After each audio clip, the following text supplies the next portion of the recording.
अस्सलाम वालेकुम, this is me sir Shahid Aslam और आज का जो हमारा टॉपिक है वो है which field we should choose after matric. मतलब मैट्रिक के बाद हमें किस फील्ड में जाना चाहिए।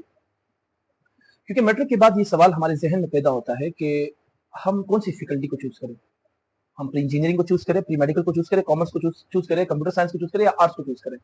ये सवाल बच्चों को बहुत ज्यादा कंफ्यूज रखता है और बहुत सारे बच्चे आफ्टर मैट्रिक ये सवाल बार बार पूछते हैं और हर एक से करते हैं कि मैं किस में जाऊँ, मुझे किस चीज में एडमिशन लेना चाहिए, मुझे क्या करना चाहिए। तो इस सवाल का जवाब आपने खुद से पूछना है कि आपने बनना क्या है, आपके इंटरेस्ट क्या है, आपके कौन कौन से सब्जेक्ट पर आपकी एक्सपर्टीज है, आपको पसंद है, आपको समझ में आती है, आपको कौन सी फील्ड पसंद है।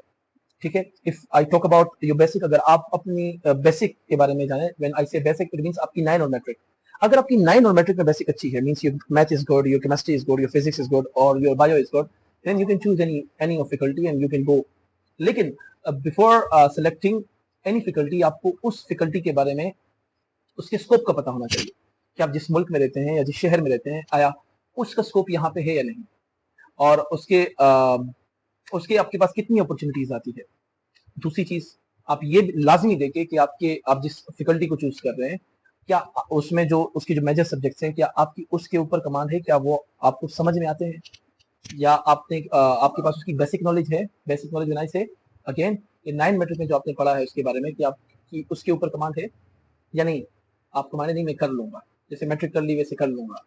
मैट्रिक कैसे कर ली वो आपको पता होगा, अगर आपने मैट्रिक जैसे की है और उस तरह आगे भी आप करना चाहे तो गुड। लेकिन अगर आपने मैट्रिक ऐसे की है कि जिसके लिए आपको कोई मेहनत नहीं करनी पड़ी, तो फिर तो बड़ा मुश्किल है।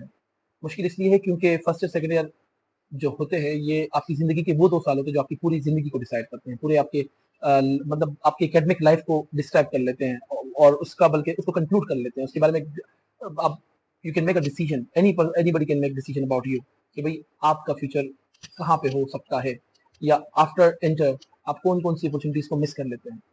सो आपको एडमिशन लेने से पहले लाजमी अपने फैकल्टी के बारे में पता होना चाहिए। फॉर एग्जाम्पल, अगर आप इंजीनियरिंग को चूज करते हैं तो आपको पता है then you can not move to pre medical.